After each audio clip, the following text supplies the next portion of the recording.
So first of all, thank you very much to Matt and Pilot and also to Stripe for hosting this event. All the great wine, beer and pizza.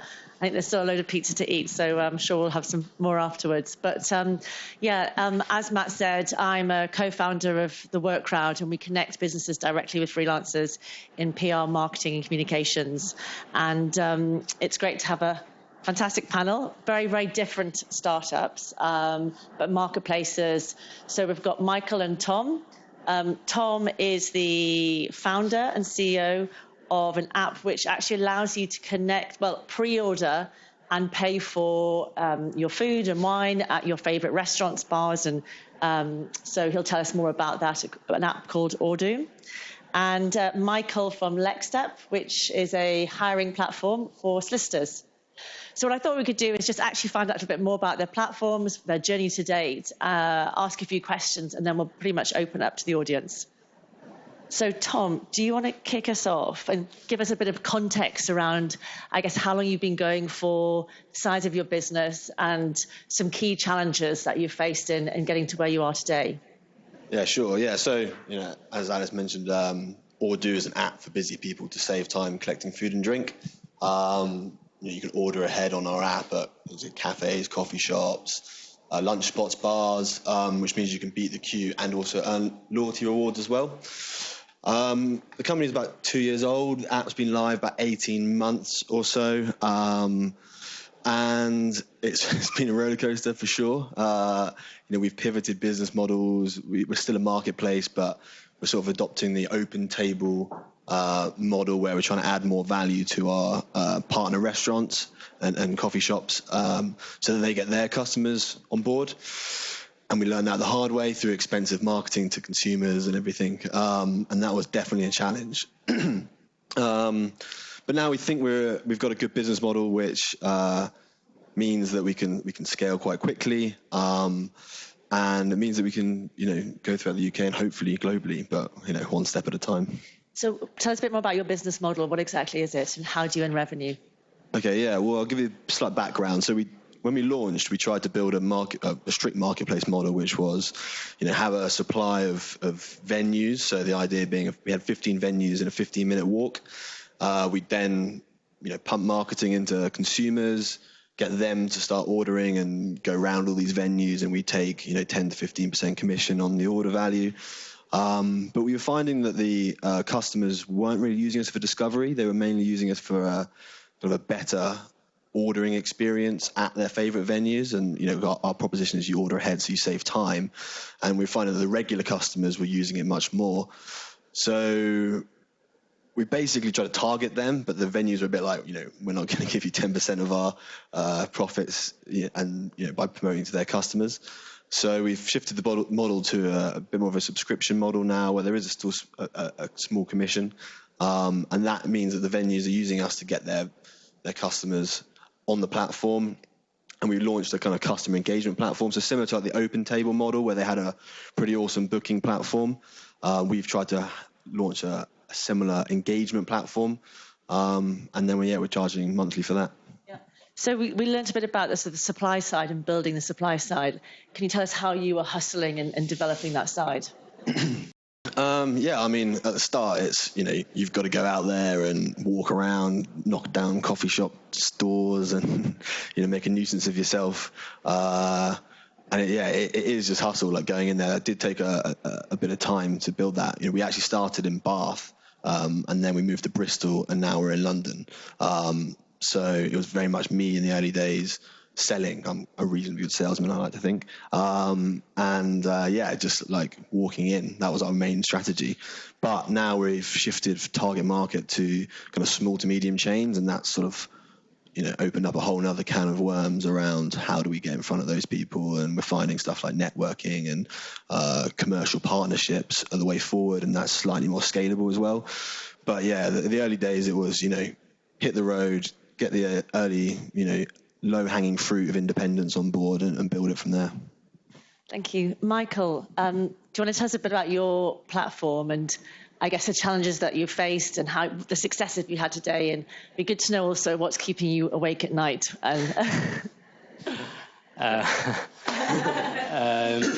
Sure. So I'm Michael. I'm one of the founders of LexStep.com, which is an exclusive talent marketplace that intelligently matches top-tier lawyers with legal employers. And I just want to say, actually, that Jean-Michel's presentation before was spot on, I think, on many of the things that we've seen, and completely consistent with all the literature that I read prior to starting and continue to read, which is also one of the things that takes away hours at night, because I as a lawyer have a habit of reading. One point I would like to just take the slide deck further by one step. I think you said that the best way to understand your suppliers or customers is to pick up the phone to them, to speak to them, or to meet them or send them emails. I think there is one level ahead that you might want to add into your next slide deck, which is to be your own customer. And that's what we essentially tried to do. So my co-founder and I were both lawyers at large international firms in the city, and we thought that recruitment could be done slightly better. So we had a look at what models were being used in other industries and the tech that was available, and thought that we could bring those models to law. So we went about. So we had a pretty good idea of what it was like to be a lawyer, because we were both just that. So that gave us a real jump start on one side of the marketplace, and on the other side, we went out and I should be careful what I say, actually, because I think this is recorded. So I was very much still employed and working on some very important and large mergers and acquisitions for publicly listed companies. And during various stages of those deals, I left my jacket on the back of my chair for an hour or so and ducked out the office with my co-founder to meet other law firms and discuss their experiences with recruitment agents and traditional ways of recruiting. And so we actually started by talking to our customers before doing anything else. And somehow a few weeks later, we managed to get a couple of signed contracts from the largest law firms in the world, and then a couple more followed. The problem was, though, on a Sunday afternoon, was that when we were staring at these contracts, which were signed, and we'd promised to do things, we had no business. So we thought it might be a good idea to start building a platform, and we went about things that way. That was 2 years ago, and now we're at a stage where we've got thousands of lawyers on our platform, both in London, the UK, and also internationally. And we've got hundreds of the most prestigious legal employers in the world also interviewing and hiring lawyers through our platform. No. That sounds great. There's a long way to go. So that's quite interesting, because we're talking a little bit about how actually you bootstrapped the whole start of it, and actually you didn't go out and raise finance and investment, and you built it all on actually organically. Can you talk to us a bit about that, and let's explore that, because actually, Tom, you went out and raised investment. How have you found that? Do you think that's hindered growth? Do you think that's actually enabled you to get, to have more percentage of your equity, and now you can go to market and raise further investment? That's a really good question, and I think deciding on whether to raise or not is obviously case by case basis. Depends on your risk appetite. It depends on whether you can really afford to go without getting paid for a long time and take that risk. So there's certainly a personal decision there.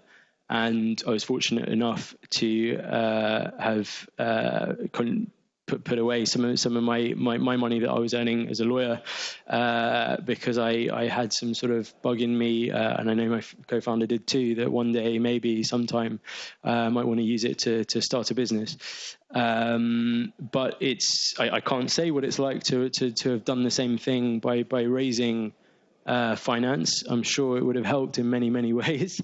But there are pros and cons, and of course, by bootstrapping, you are constrained by the revenue that you generate, because that is our form of funding. So we have got to where we are today completely organically. Very proud to say that we've had zero debt from day one as well. But obviously that does slow things down, and you have significant cash flow problems, which every business faces. But cash is king in our startup and in the wider business as well. Thank you. I can probably talk from the other side of it.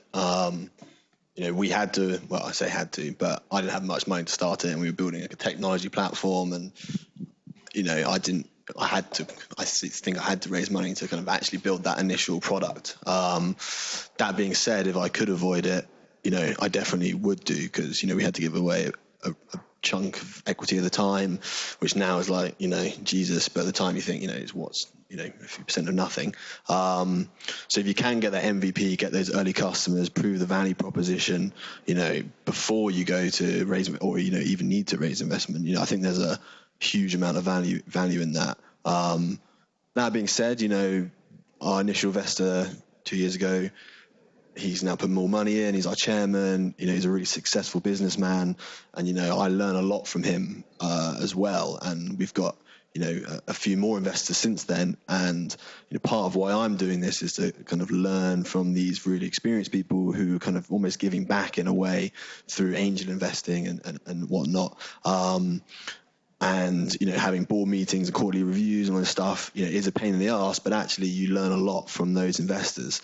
So if you get into bed with the right people, it can add a lot of value that I probably would be floundering around with no advice had I not taken investment. So that's been a big pro for me, and yeah, I think it trades off there's more to it than the kind of transactional, this amount of money for this amount of equity, this valuation. There's a lot more to the kind of the advice, the contacts, the networks that they can, speed up. So think about that.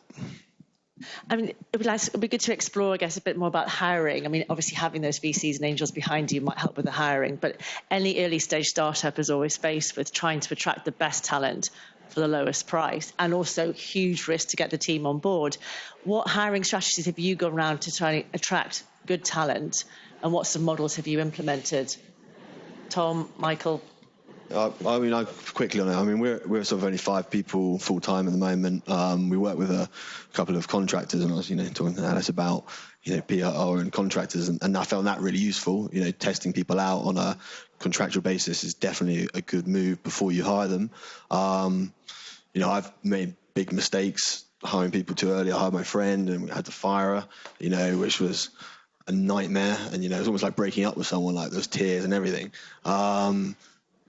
And it just didn't make sense. And you need the people who are adaptable, who can take a lot of responsibility, evolve as the startup evolves, because her role was this, and then we moved into digital, and she, couldn't keep up, and it just didn't make sense. And you have to also take that decision to cut them as well. That's quite a big part of it, is if it's not working, have that difficult conversation and just say, we need to. It's better for both of us. Classic breakup. If we still go separate ways, and it is, but it is a tough conversation to have. So I think I've learned the hard way of putting more process in place for who we hire now, and luckily we get applications and I have a bank of people to choose from, which is quite good, because at the start it was like, shit, you want to work for me? Yeah, well, let's jump on board. And it's easy to go down that route, but actually you need to really think, is this someone I want to have on the team? Is it a role that I need filling, and how they're going to be in a year's time? Hiring is probably one of the hardest things to get right and to do. Definitely, especially when you're not backed by loads and loads of cash. So I think I'm going to make 2 points. One is that we're very fortunate. Again, I don't know if we're just lucky people, but the people we needed most were actually our target market as well. So the people we wanted on board were actually former lawyers in business development roles and that sort of thing. So those are actually the people that our whole marketplace was designed to attract. So it's exactly the same thing. So if it was working to attract lawyers to become users of our marketplace, then the same techniques actually worked to attract them to work for us. And I've actually been interviewing potential new hires over the last couple of weeks, and quite a big chunk of them have actually been our users, which has have been amazing that people actually like using the platform and want to work for us, which sometimes I can't believe myself. The other thing I personally would say is that I prefer smart, driven, motivated people over experience. And so we also look at grads from good universities with good backgrounds who there's a couple of them over here. We put through a rather ridiculously rigorous interview process, but if they come out the other end, then we'll definitely consider hiring them. Well, maybe you can speak to them afterwards, but motivation and being switched on over experience for me in the dynamics of our marketplace. Great. So one more quick question, although it's quite a big question, and I'm going to open up to the audience. In your journey of growth and growing these platforms, if there's one thing that you would do differently that would have a fundamental impact, I know, sorry, it's quite a big question, and you have to answer it really quickly. What would that be? So it could be anything from either your hiring, your marketing, your raising of investment. There's really one thing that would make a difference, and what difference would that outcome be? I mean, for me, and it sounds pretty basic, it's just an understanding of how to do proper customer research. I didn't have the luxury of being a lawyer going into a law startup. I was sort of a kind of guy who thought, shit, I don't like standing around in queues. I want to build a solution to it, but didn't really have much experience in it. I did loads of research at the early days where I went around to probably like 50 coffee shop owners, but it was, my conversations were like, do you think this is a good idea? Would you use it? And they're like, yeah, sure. And you think, yeah, cool, everyone's going to use it. And, at the time it seems obvious that, you're ticking boxes of customer research. And now we're using much more kind of structured frameworks of understanding customers' needs and jobs to be done and how they're bettering themselves using our solution, and, really exploring their lives and talking to more of them. But it's taken me about 2 years to actually do that properly, and a lot of lectures and talks and whatnot to get around to this point. And we've struggled, and we could have made decisions a lot faster had I done it properly. But you don't really know it until you really think about it. And so I'd recommend everybody to read a lot about how to do proper customer research and market analysis and everything like that before you jump into anything. And even if you're a year in or 5 years in, it's still not too late to kind of challenge yourself. Am I doing it the right way? Because luckily we've been doing that, and I go to a lot of these talks, and it's made me realize that I haven't been doing it the right way. So really kind of think, are you doing it the best you could? It's a really tough question, so thanks, Alice. So I don't have any regrets. We've made hundreds and thousands of mistakes along the past 2 years, for sure. You have to be prepared to make mistakes. One potential regret is, I said, it was a blessing that I was a lawyer and then going into creating a product for what I wanted myself as a user. But on the flip side, being a lawyer is an absolute bloody nightmare when you're trying to make decisions, because you always think about the worst things that can happen. And when your co-founder is also a lawyer, it's impossible to make any decisions because you argue both sides. So that's the other side. Tech, I think, just specific examples, I wish I would have thought through some things earlier and planned things out a bit more, and maybe not jumped into doing something so quick, building a feature that I later realized was a complete waste of time, and that sort of thing. But all in all, we immersed ourselves in so much theory beforehand, being lawyers, and sort of followed the rules of how to build a startup. That has minimized and mitigated things going wrong, but there's still huge challenges that we face on a daily basis. Sure. Okay, it'd be great to get some questions from the audience. So anyone's got any questions? Great. So I just had a question. You had a question. Are you going to hire me? Are you serious? Yeah, it's payback for my intro. Hard.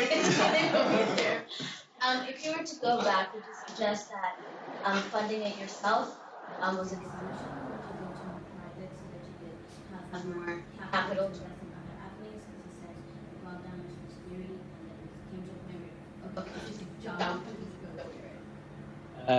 go No, still very, very happy with the decision that we've taken to date.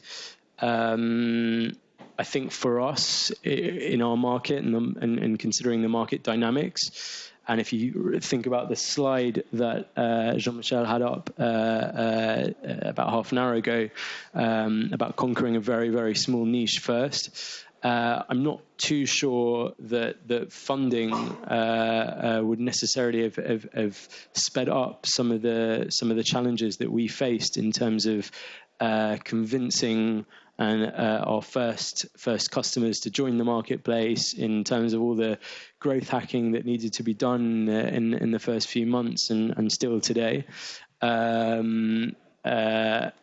That's not to say that we wouldn't consider funding. And as we expand and as we look to replicate the model once it is starting to become a bit more automatic, then scaling internationally is certainly an area that we might consider taking on funding. Any? Yeah. So you obviously have to go through the procurement process with the big lawyer firms. Have you got any ideas for speeding that process up and how much of a problem that Good luck. The average procurement process at a large law firm is probably the worst you'll ever experience, other than a bank. Longer than having a baby. Sorry? More painful? I would say so.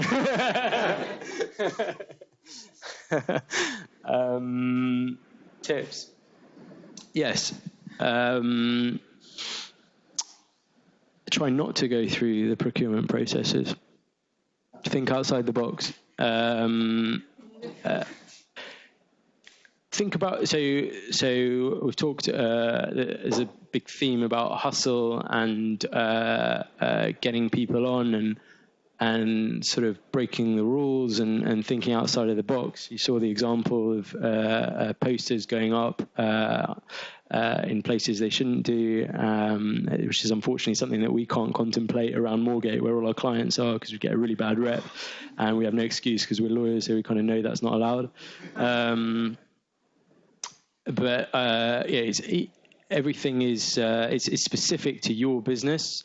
As Jean-Michel alluded to earlier, there's no silver bullet on anything. There's no sort of, this is how you build a marketplace, go for it. Every marketplace, it operates in a market that has its own dynamics. I would just say, think commercially about what the potential target client / customer wants. And if you can deliver something that they need, if you think about that quadrant that was up on the slide deck, the top right, the red one, if you can provide something that they need, then you'll be surprised at how they may be prepared to make concessions on their procurement process. But if you only provide something that's nice to have, then you'll be slotted into the 9-month process. Great, thank you. There was a lady, yeah. Just a question related to revenue, so traction versus revenue. There are a number of marketplaces that let their services be free for a number of months or even years, like Weightman for 18 months, just to be like kind of network effect. I guess for the three of you, how did you consider just providing some of your services for free just to create that network, or did you feel you provided enough value for your customers on both sides to be ready potentially to pay for your services? Yeah. So for us, the first kind of beta test of maybe like 7 or 10 venues, we maybe gave it away for free. For us, that like free was like filling up, a couple £100 maybe. And then we quickly were like, right, how do we make this work? And we looked at the business model. Within about 6 months, I'd say, we were like, okay, is this stacking up? Because we were charging a percentage at that time. And actually going back to the cost of acquisition, lifetime value, that was our big metric that we tracked from about 3 months to 9 months to a year maybe. And it was obvious to us that wasn't working, from a user perspective. So it was costing us about £4 or so to acquire a customer, and it was about £7 lifetime value. So we were like, the 3+ rule wasn't applying for us. And it was quite obvious why. So we pivoted our business model the kind of start of this year based on those metrics. But we were always making money through the subscription, through the commission at that point. Not a huge amount, but that was the business model that we had to prove. So I think for us at least, and maybe this is the problem of taking investors on too early as well, because you need to kind of prove the business model. You need to think about what is your business model and prove it. If there's anything I've learned is think about your business model almost before you think about your value, or at least at the same time, and it's part of that business model canvas, because we've had a business model pivot. And now it's much more clear how we make money. We can take subscriptions and, they repeat every month, and we just got to increase our sales by X and we'll get X more revenue. And that makes it very simple. But yeah, going back to your question, I think, it's important to prove the business model as early as you can, and whatever that is. Right. There's a lady. Yeah.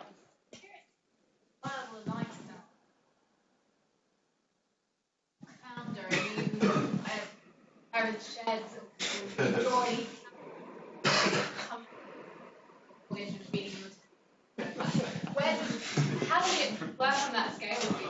That's a great lifestyle. Yeah. Everyone loves it. I don't know. Like, you've got to have, going back to like the cliche, you've got to have passion for what you do. For me, it's about success. I want to prove that I can do a good business, and I don't pay myself market wage. I wouldn't say scrape by, but you know, it's not exactly I'm going out spending loads of money. You've got to make sacrifices. Luckily, I'm relatively young, so I don't have kids and a mortgage, thankfully, yet. So for me, you know, I'm risking my own money, which is a little bit easier. I don't know about you guys, but you know, I've got quite, you know, a low risk threshold, I suppose. So when I talked about being a lawyer and putting some money away, I was only able to do that because I moved into my parents', or didn't move out after university for too long. So that I was making a sacrifice even before the startup, and then after startup, dreadful, absolutely dreadful. I buckled down. I mean, bootstrap is like literally we bootstrapped. I went months without a haircut to save 20 quid, brought food in from home, literally counting the pounds and pennies.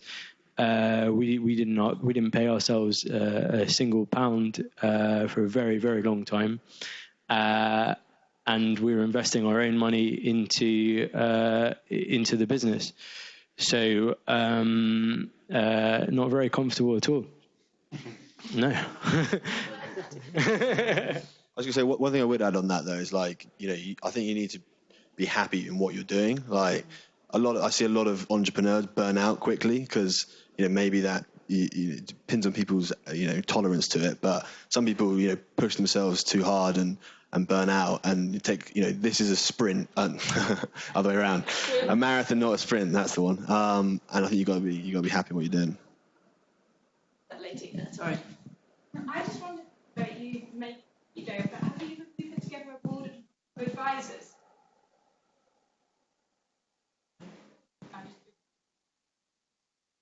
So for my board is like our investors. So I kind of picked 3 investors who I like the most. No, I think it's good to have a balance of people who challenge you.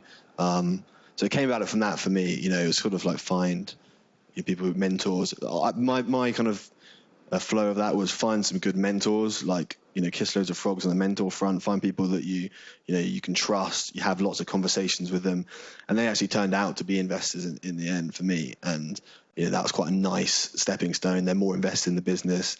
They then actually pay for themselves to come to our board meetings, and you know, it's sort of formalizing your mentorship for me, and that's worked quite nicely.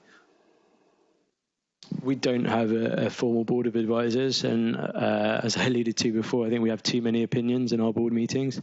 Our problems actually landing on a decision, and trying not to see the risk, which is absolutely impossible in startup land. But we do. My co-founder and I are fortunate enough to have a really wide network of friends that have started startups. We've met some people through this networking group as well, and they're going through things. We speak to. Our friends are also our users in some cases.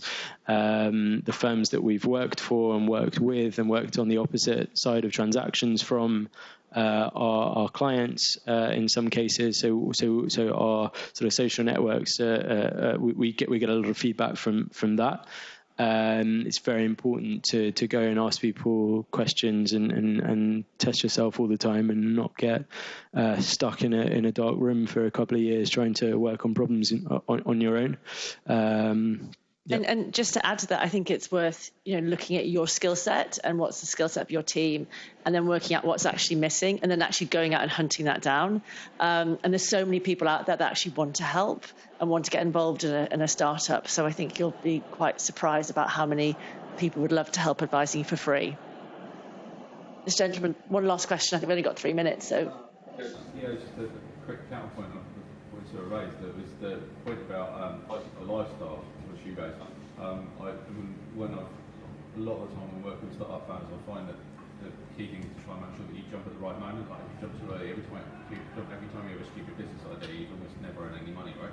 So it's often a really good idea to keep yourself not being a cost center in your own business until the last possible minute, to keep some kind of income, even if it's just working in a bar for a few hours a week, right?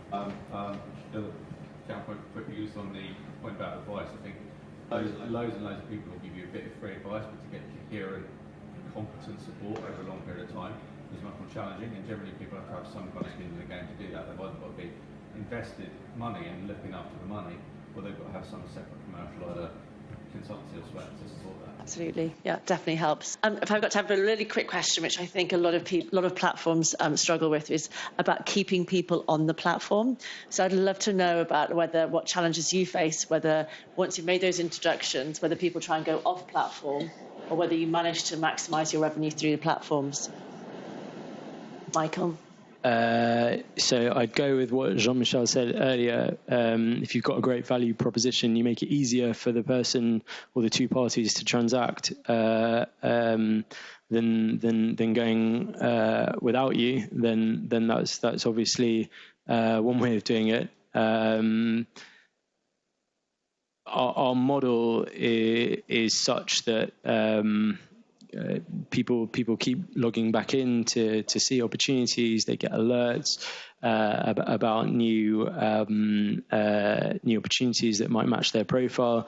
We try to not make it just transactional as well. Social media presence is quite live. We have newsletters and information about the market and that sort of thing to keep them interested too when it's off transaction. But finding a job in law as a qualified lawyer doesn't happen on an everyday basis, so we encounter that problem much less. It's a sophisticated process. So once the introduction's made and the transaction happens, it's not really an issue. And Tom, do you have an issue with that in terms of engagement and keeping people through the platform? Oh yeah, retention's a bitch. And it's so important, like all investors, everybody, your business relies on retention. And, for marketplaces, both sides of it as well, we had a problem with user retention at the start because we weren't maybe specific enough to who our target market was of users. We'd be like, anyone have a free coffee? And people would try it out and then never come back. And you'd be like, I wonder why. And we obviously found that the people who were getting value from our service were the ones who were already regulars at those venues and wanted a better experience there. So we targeted them, and now we get the venues to target them, and we're seeing slightly better retention and frequency as well, because people order coffee every day, and we want to find those people. And if there's anyone out there, get Ordoo. Got to get a plug in somewhere. So that's something to really focus on, is like who your target market is and who is getting value from your product, and sift through all of that data to find out, this person is using it every day. Why is that? Talk to them, find out where and when and how they use it, and literally stalk them to find out who they are, and then try and replicate that. I think that's the best way. And now we've kind of got a subscription element to it. Churn is one of our key metrics as well. So we've got an account management process in place so that we're proactively picking up on venue issues and concerns before they become detrimental and then they churn. So you've got to put those processes in place to reduce that. But both sides of the market, it makes it a challenge. So I know we're running out of time, so I'm sure Tom and Michael, you're happy to take questions at the end, because there's a few more hands coming up now.